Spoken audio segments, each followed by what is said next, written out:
राधे राधे। भगवान की कृपा से आप सब अच्छे होंगे।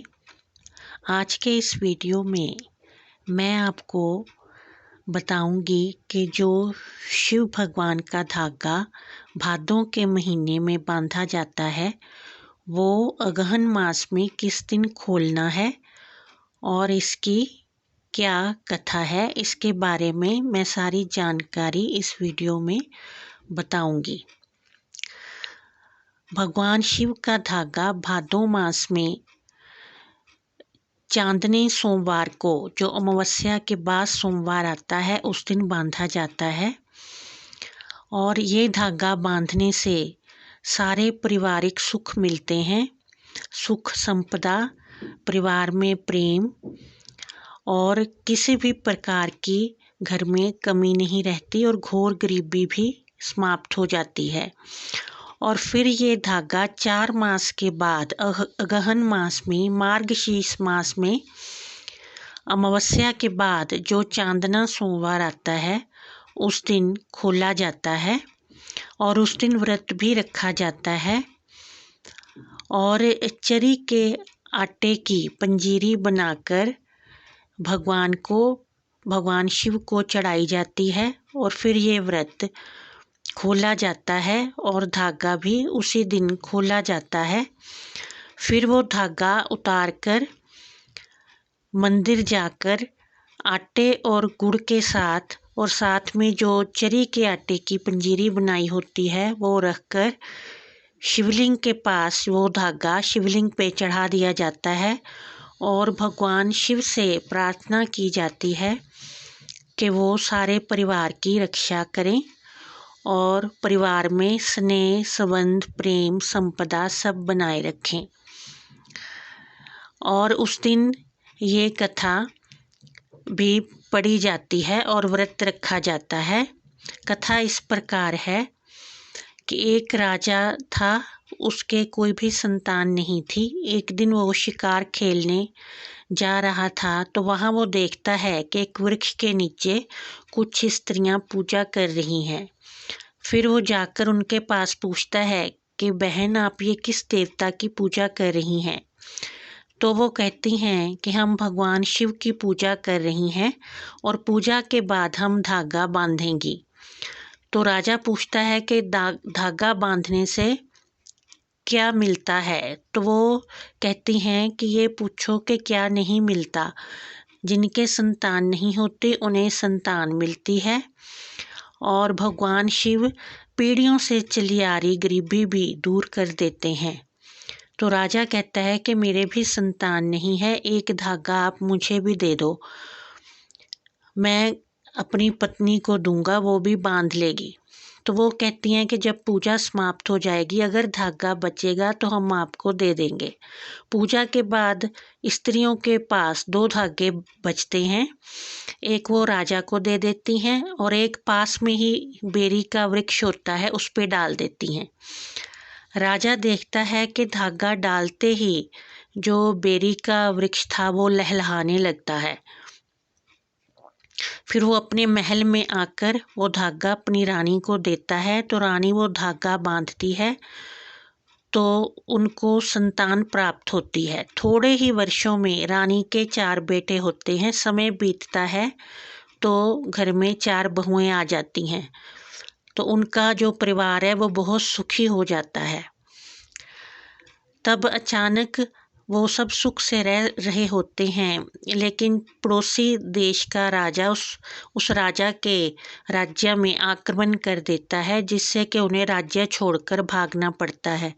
सारा परिवार तितर बितर हो जाता है, बेटे बहुएं अलग हो जाती हैं, राजा रानी अलग हो जाते हैं। वो दोनों जंगल में चलते हुए एक पेड़ के नीचे बैठते हैं तो उस पेड़ के सारे पत्ते झड़ जाते हैं। फिर वो एक जगह कुएं से पानी पीने लगते हैं, लेकिन राजा रानी का पानी पे स्पर्श होते ही कुएं का जल सूख जाता है। फिर वो मछुआरों से मछलियां मांगते हैं कि हम बहुत भूखे हैं, हमें थोड़ी सी मछलियां खाने को दे दो। तो भुनी हुई मछलियां भी पानी में चली जाती हैं। तो वो जिसके घर भी जाते थे तो उनका अनाज से भरा हुआ घर खाली हो जाता था। तो फिर लोग उन्हें कहते हैं कि आपके ऊपर बहुत किसी देवता का कोप है। तो इस तरह से भूखे चलते चलते एक जगह वो बैठते हैं। रानी वहीं पे सो जाती है क्योंकि वो भूख और प्यास से बहुत थक चुकी थी।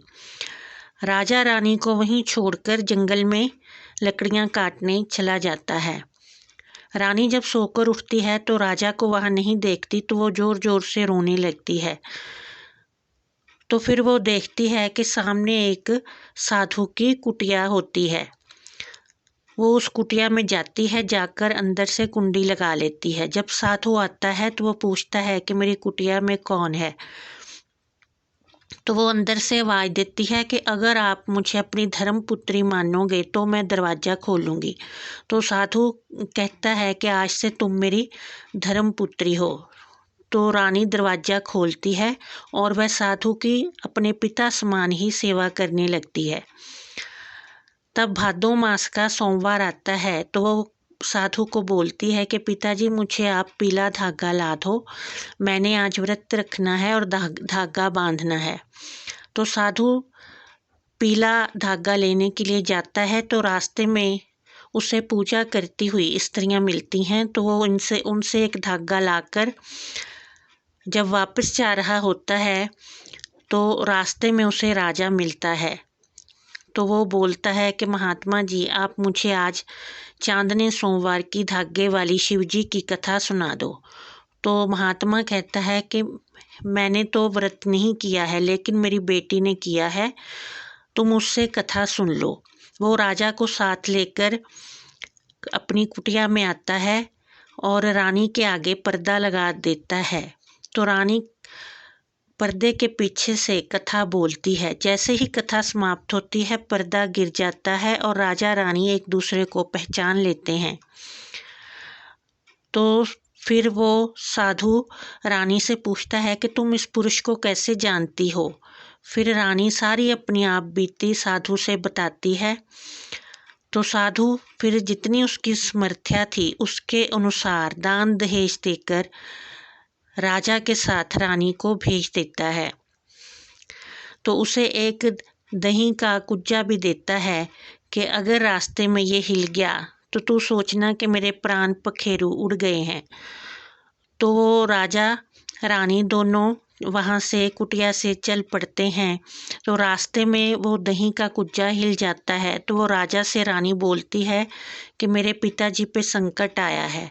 राजा कहता है कि ऐसे माता पिता रास्ते में बहुत मिलते हैं, लेकिन रानी बोलती है कि ऐसा नहीं है कि आप तो मुझे छोड़ के चले गए थे, लेकिन उन्होंने ही मेरी पिता समान ध्यान रखा है, मैं तो वापस जाऊंगी। तो रानी राजा के साथ वापस कुटिया में जाती है तो साधु पौधों को पानी दे रहा होता है। वो ये देखकर बहुत खुश होता है कि मेरी धर्मपुत्री ने सच में ही मुझे अपना धर्म पिता माना है। तो वो दोनों राजा रानी फिर से अपने नगर के लिए चल पड़ते हैं। नगर में जाकर उस धागे के व्रत के प्रभाव से उन्हें फिर से अपना राज्य मिल जाता है और उसे खोए हुए पुत्र और बहुएं भी मिल जाती हैं। ये सब शिवजी भगवान का आशीर्वाद ही था जो राजा रानी ने धागा बांधा था और उन्हें अपना परिवार और राज्य सब वापस मिल गया था। इस तरह से ही शिव भगवान कृपा करते हैं। जो भी ये धागा बांधते हैं और नियम से 4 महीने के बाद अगहन मास में खोलते हैं तो भगवान शिव उनकी सारी मनोकामना पूरी करते हैं, परिवार में स्नेह बढ़ाते हैं और परिवार में किसी चीज़ की भी कमी नहीं रखते। बोलो शिवजी भगवान की जय।